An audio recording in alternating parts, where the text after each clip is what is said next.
So let me give you an introduction. I mean, Mariusz doesn't really need an introduction, of course, because we all know him already, because he is the founder of this conference. And not to mention, he founded it in his PhD, which is a pretty amazing achievement, I must say. And I was very impressed. I was there the first time, very impressed. Of setting this up during a PhD. It's amazing. At the moment, Mariusz is an assistant professor at the Institute of Sociology at Collegium Civitas in Warsaw, Poland. As I mentioned, he's the founder of this organization, and he has also been instrumental in setting up the International Society of Boredom Studies, and he serves as secretary. He's a qualitative sociologist who graduated from the University of Warsaw. His interests lie primarily in boredom, sociology of emotions, work, higher education, and creative occupations, specifically ballroom dancers. He will give us a presentation about entitled "Disdained or Psychologized Towards a Sociological Definition of Boredom." So, Mariusz, you have the floor. And we can see your slides. Mm-hmm. Thank you very much, Wynand, for this very short introduction. I would like to say today about quite basic stuff, quite basic issue about definition of boredom. We all have some problems. We have different definitions. Some of us use no definition. And I prepared this presentation for the actual presenting today. I realized that maybe I'm not about presenting a strict sociological definition, more than I will present probably some attempt to for integrative definition, interdisciplinary definition, because what is the methodology of my analysis? This was a side research to my PhD project, Boredom and Academic Work, which is, by the way, published by Rogers right now, because, the main subject of my work was academic boredom among academic teachers, researchers, and this stuff, and previously students. But this is a bit controversial subject, maybe especially in Poland, in these countries when higher education is highly in Middle Ages still. So the concept of academic boredom is controversial. So the first part, the whole first part of this project, this book, is about defining boredom. So I start with conceptualizing boredom from the people's perspective, then with different conceptualizations that I found in the literature, and then I finalize this part with proposing of my own definition to guide my research. Yeah, that when I say about academic boredom, I'm not judging anyone, I'm just meaning this, and I will present you what I mean by boredom. So I analyzed 462 papers, chapters, and books, which contain boredom, boring, bored, ennui in the titles, regardless of discipline. So this is not surprising that the majority of my corpus was from psychology, then cultural studies in the majority, literature studies, then philosophy. In others, I have business, animal studies, history, and this kind of stuff. And then you see sociology. There are not many papers, sociological papers about boredom. So I thought that the famous Darden and Marx quote from over 20 years ago, that sociology has largely ignored boredom, is still true. We have new researchers, we have new papers, but there is still underdeveloped, especially in comparison to literature studies or psychology. So there is a need for sociological reflection on boredom, I suppose. And this is also disdained because it is perceived as strictly individual. And this is the problem of whole emotion studies. But even in sociology of emotion, there is no attention to boredom. There is with anger, with fear, with shame, and so on. So, but no boredom studies within sociology of emotions. And if some sociologists use boredom, like Giddens, like Bauman, they take it for granted. They use the word boredom without reflection what boredom is. They use it in a common sense manner. We can see it when we have sociologists that do not have any expertise in boredom, but sometimes use boredom as a word, as a term, and they use it without reflection. So my ultimate goal here is marriage different approach in one definition. Yeah, this was maybe a heresy or something like this, but maybe this is a needed attempt. And then maybe distinguish some unique features of boredom, because we have many definitions that are underdeveloped, and half of articles analyzed in this analysis have had no definition at all. So this is even more surprising and alarming. Yeah. So what are non-essential features for me in boredom? First of all, apathy. Yeah, many connoted boredom with apathy. Yeah, but apathy is lack of emotion, lack of motivation, and it is failure to seek alternatives. So we have no intention to change, to stop this to happen, this boredom. So boredom is not apathy. Then, like monotony and repetition. This is also especially in some arousal theories. Yeah, if we connote boredom with low arousal, we connote it with monotony, repetition, routine, and predictability, and so on. But we have in organizational studies and work studies, some research that says that some workers even express a preference for routine tasks because they have more cognitive space for side reflections, and they enjoy routine tasks very much at some conditions. And artists, yeah, I were for many years at the ballroom dancer, and I researched ballroom dancers, and my PhD advisor, Professor Wagner, research musicians, and they never are bored by routines because they are meaningful to them. So the monotony and the routine is not essential for boredom. The sense of meaninglessness is. So this is why this is not included in my definition.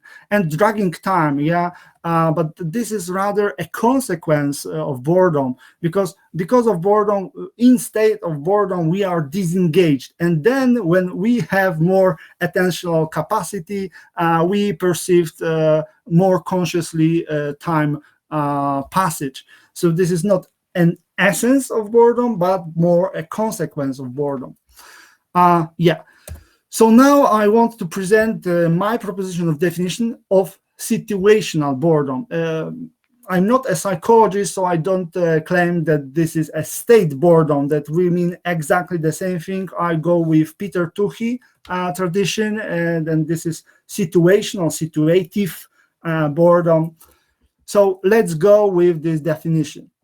So boredom is a transient, negatively perceived, transitional emotion or feeling of listless and restless, inattention to and engagement withdrawal from interacting with one's social and or physical environment caused distinctively by an atrophy of personally valued meaning. Yeah, this is quite long because I will pack all necessary, essential for me things in one sentence. So let's go with details. So why emotion or feeling? Yeah, this is maybe no discussion that boredom is perceived as emotion. When we go with definition of emotion, boredom fits. Yeah, this is a short-lived, subjective, psychophysiological, affective state with all these 5 components. So maybe this is not much disagreement here. But also emotions are perceived as hot, but in boredom we have this restlessness, this fidgetness, agitation element. So this is the hot part in this emotion. And why feeling? I go with the tradition of Frida, Damasio, and Prince, who says that this is a conscious experience of emotion and one of its symptoms. So boredom would be either an emotion, if unconscious, or a feeling, if conscious. Because after Raposa and Svensson directly saying about boredom, yeah, we can experience emotions, boredom included, without being aware of the fact. And for sure, we can forget to label our emotions accordingly. Okay, another element that is negatively perceived, and this is not much to discuss about this first, that boredom is associated as something negative, aversive, and unpleasant. And we have a lot of research saying that this is highly connected with feeling of dissatisfaction and is correlated with many negative affective states. But I added here this phenomenological element, maybe sociological element, that things are not a reality by themselves. We create our reality. So boredom is not negative per se, but this is constructed as something negative, so perceived as something negative. So this is only a change of words, and added this phenomenological perspective here. Yeah, another thing, why listless and restless? Yeah, Vinand said about this yesterday, so I just maybe repeat that we have both sides included, connotations with low arousal, lack of energy, weariness, lethargy, stagnation, and so on. But in the same time, we have research that says that this is higher arousal experience connected with high motivation for stimulation, a constant search for novelty, and agitation. So I don't like this language of arousal because this is very technical, but still we have both here. And I suppose I claim that both listlessness and restlessness are indispensable and essential to the experience, because if this is listlessness alone, it would be an apathy, and if this is restless alone, I don't know, a kind of nervosity, maybe you say me, yeah, a kind of anxiety maybe. So we need both, feel both to claim this boredom. So boredom, the claim, is distinctive state characterized simultaneously by both listlessness and restlessness, but which are oppositely directed. So listlessness is directed towards the situation at hand, and restlessness is focused on escaping from the experience. Like in O'Brien, I have this marvelous quote illustrating the point. I'm weary with one thing and restless for another. So I suppose that both elements are must go together to claim that this is actually boredom. Okay, another the most important, one of the two most important elements, that this is connected, this is a state of inattention to and engagement withdrawal from interacting. Yeah, we have many authors says connecting boredom with lack of engagement, like Brissett and Snow, that this is experience of being disengaged from the ebb and flow of human interactions.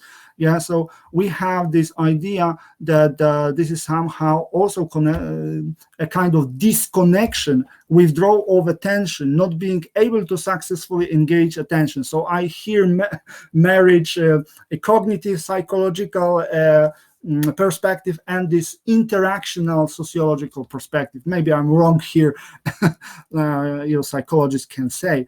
But for me, inattention and disengagement maybe are not synonyms in the strict technical way, but they are so close in meaning that virtually they are the same, because we cannot be engaged and inattentive. If we are engaged, this means that we have maybe not flow, but we are attentive to the situation. And when we are disengaged, it means that we don't pay attention to the situation.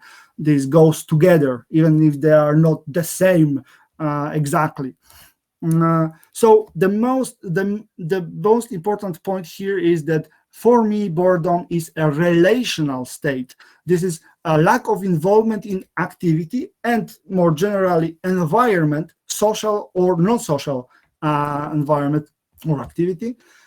So this is a kind of neglect or withdrawal from active and genuine participation in interaction.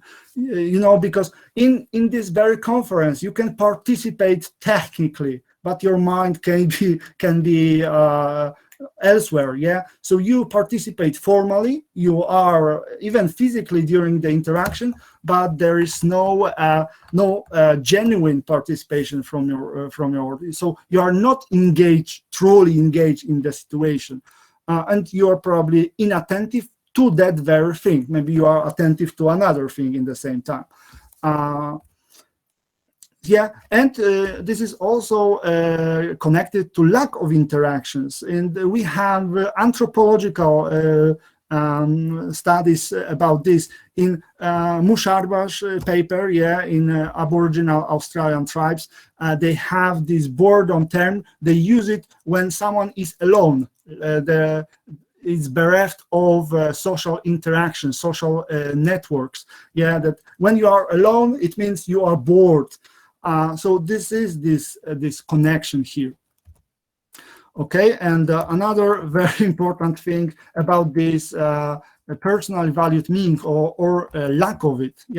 This is also probably we agree that boredom is connected with a sense of meaninglessness, meaning deficit, the absence of meaning, and so on, so on. So there is no discussion here, but I suppose that this is quintessential for boredom because there are no other affective states, not moods, because depression, for example, is a mood, rather, that is also characterized by a sense of meaninglessness. So there are other affective states, there are other states connected to listlessness or restlessness, but there are no other affective state connected with sense of meaninglessness and listlessness and restlessness together. This, I suppose, is essential for boredom and distinctive for boredom. And what I mean by personally valued meaning, I mean circumstantial meaning. There are different kinds of meaning, but we will not discuss it maybe right now. But I mean that you maybe perceive this conference as a meaningful experience, but some presentations can be boring. You still find that the idea of conference and even the idea of you being here is meaningful for you. But for some reasons, because you are sleepy, you are tired, you are not interested in some way, it's what is happening right now, you don't find meaningful the situation you are in. So if you feel bored, it means that at this very moment, at these very specific circumstances, you do not evaluate the task, activity, or situation as meaningful, even if you, in general, objectively see the meaning of this. Okay, and the last thing, this transitional thing. I want to add this at the very end. So why I think this is transitional emotion or feeling? Because I had these observations that boredom is somehow connected to stuckness in between, and with suspended and protracted present. That the situation in which the past is no more and the future is not yet. The process of becoming is stopped for some reason. So boredom for me is a state of suspension between engagements. So one involvement is ceased, and another is not yet to begin. Yeah, you're stuck in between. You are between engagements. And a bored person is, for me, imprisoned in a kind of limbo, stuck between activities, maybe statuses, experiences, or engagement. And the good example is our refugees. Yeah, they're waiting for their papers, and they are in a kind of limbo. They are not engaged in their previous life, and they are not begin their new life. They are in this state in between, and they are stuck there. And boredom also is transitional because it is a short-lived state and a kind of conveyor belt to other emotions. So many people don't recognize that they are bored because they are very quickly replace boredom with, I don't know, frustration, irritation, anger, whatever. So boredom is the signal, and maybe it goes unaware, and you trying to escape the boring situation in some way, and a have effective way as well. So maybe there are very quick transition to other emotions. So boredom for me could serve as this conveyor belt to other emotions or activities. Okay. There was only a short presentation of my point. There's a lot more. You see this part about defining boredom is like 70 pages at my book, and if you want to know more, it will be released, I suppose, in July by Rogers. So if you want to know more, there is now the opportunity.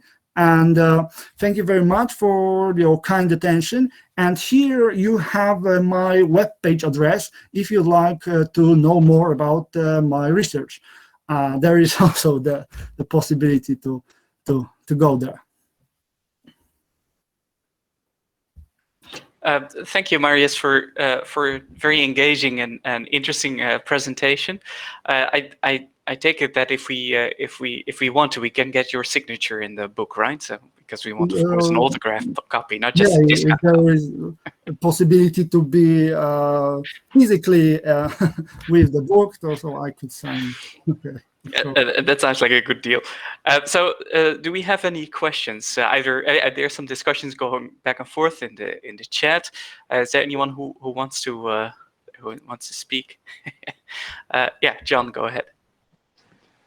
Thank you for your presentation. That was great and fun to go through that together. I just had a question, and I think I caught this correctly, but forgive me if my question is just based on a misunderstanding of what you said.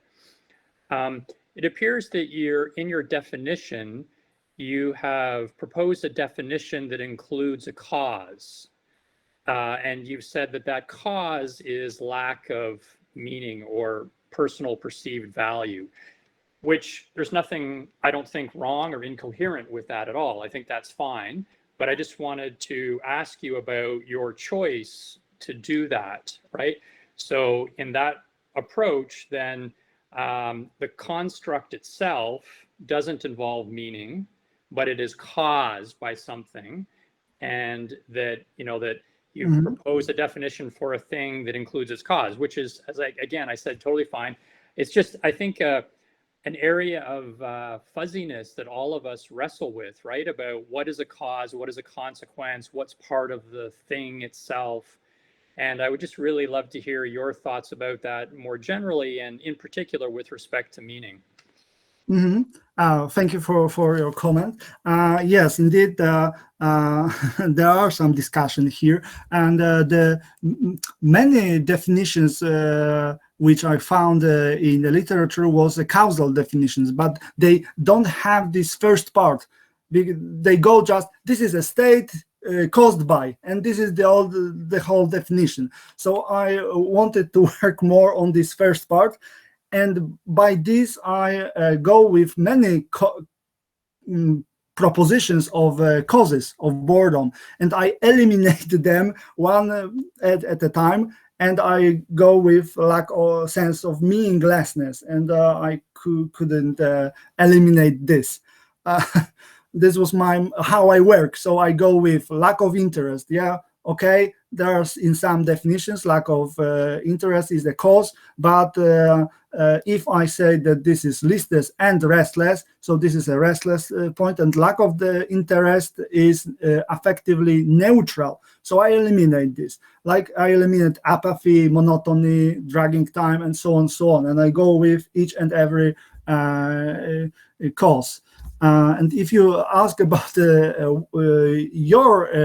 your propositions about this attention, so is it the cause or the essence? So I admit that this is tricky, and maybe I don't have the definitive answer, but I wanted to attempt to have this integrative definition, to use to guide my research. Yeah, thank you. Just thank you. Just to be clear, I don't think there's a right or wrong answer here. I think there's just different ways of approaching it, and I was just curious to hear your thoughts. I mean, personally, I prefer a definition that's phenomenological, that focuses on the experience, leaving us open to ask questions about cause and effect rather than packaging it into definition. And so in that approach, you might want to have meaning as part of the phenomenology, but of course it could be cause as well. Anyway, I'll stop talking now. Thank you for your presentation. Yeah, as I said, this was only a proposition. Yeah, some maybe proposition of marriage psychology and sociology more, because we go separate ways and we don't like each other usually. There's a question in the chat and by Silke, and her microphone's not working, so I'll just read it out for you. Silke says, I think that sociologists maybe don't need their own definition, but can go with the psychological definition. That's the one by Eastwood. In my opinion, sociology rather comes in when we think about the causes. So I think it's more important to highlight social causes, for example, gender or class-specific norms, but using the same definition. What do you think about that? Oh, I partly agree with this. But when I reflected about boredom, I said that this relational part is maybe something universal, because psychologists go with this, that this is also a kind of relational, except for those who said that this is trait, this is your personal thing. But there are some other psychologists that say that this is somehow related to your relationship with environment. So maybe sociologists, as Silke said, focus their attention more on this social environment, and maybe psychologists on other kinds of environments. Maybe you are a social psychologist, so maybe you do both. I don't know. So I'm not stubborn. Yeah, this is the proposition, and this was in the title, that this is that proposition. Are there any other questions people have? So if not, then I have a question for you too. So I think one of the challenges, I had to laugh a little bit when John asked you that question about meaning being part of cause, because we get that question all the time. And I've been doing research for 10 years on it, and I still don't know the answer. So it's nice to hear you talk about that. So one of my concerns when we deal with emotions, including boredom, is that we're very much restricted in a way by the language that we use, right? We want to label some complex phenomenon boredom, but in reality, it's just a placeholder for, or at least from a psychological perspective, I would say, for a physiology, neurological patterns, behaviors, social context, and things like that. So to what degree do you think that we should really try hard to get an extremely accurate definition, or that a sort of rough definition is, for all practical purposes, perhaps enough? Maybe we don't have to have a strict definition, but we should have some definition. And when I analyzed these papers, I was shocked that almost half of them use no definition at all. And another part, 1/5, go with some no definition, but some quasi definitions, like this is a leprosy of soul. Yeah, this is not the definition. It means something to describe the experience, but this is not strictly a definition. There is no genus. There's only differentia, but I know. But still, I suppose that this is needed to reflect on this. And the majority of papers that I read have no definition, very vague definition, and only several have something to propose here, that there's a real reflection over what it really means, when we say boredom. Yeah, so we should not be on a level of the common people that, as Keith said, that this is a common idea. Everybody knows what boredom is. Yeah, so this is our task to say, maybe we are not sure what boredom is. Maybe we should have some definitions. Maybe we should have a discussion that maybe there's no one definition, but there are several propositions, and we try to discuss it further. Yeah, so this was meant not to end the discussion, but I hopefully start a discussion that maybe we should go with some integrative definitions, that maybe we are not all enemies, like arousal theorists are enemies of cognitive theorists, and sociologists are enemies of psychologists, and so on, so on. But still, we have some commonalities, maybe different language, but maybe there is some common ground for discussion. So just to follow up on that, who do you think should give this definition? So should the definition represent what boredom means to people in general, or should the definition represent what scientists or academics think that boredom is? This is a Pharisaian question, the tricky question.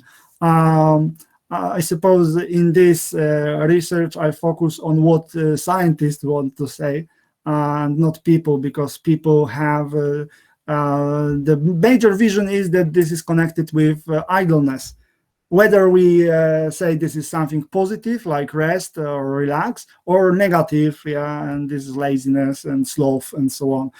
Because I researched this as well. I did interviews and I asked, what is boredom for you? What are your connotations with boredom? Who is a bore, and so on, so on. And I had these kind of answers. So they are very simplistic. As Keith said, this is obvious what boredom is. So this is not the issue for reflection for the majority. So maybe we should take this as a boredom researchers. Okay, it's an interesting answer. I always struggle with this myself, so I don't really know the answer, or I don't really know what I would have answered in your case. Are there any? So John mentioned a question that would be interesting to talk more about transitional states. Maybe in the discussion on Saturday. I think that's a good idea. Are there questions? Just we have 1 more minute for a very short question, perhaps, before we have a break, in case someone has one.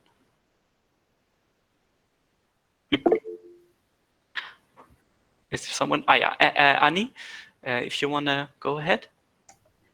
I was just curious, because I don't know your work yet, although I will probably get the book. I was because you kind of said, well, I'm looking at situational boredom in particular. So does the other type of boredom, whatever you want to call it, existential or something, feature in your work as well? Have you looked at that, or is that something that you've sort of bracketed out completely?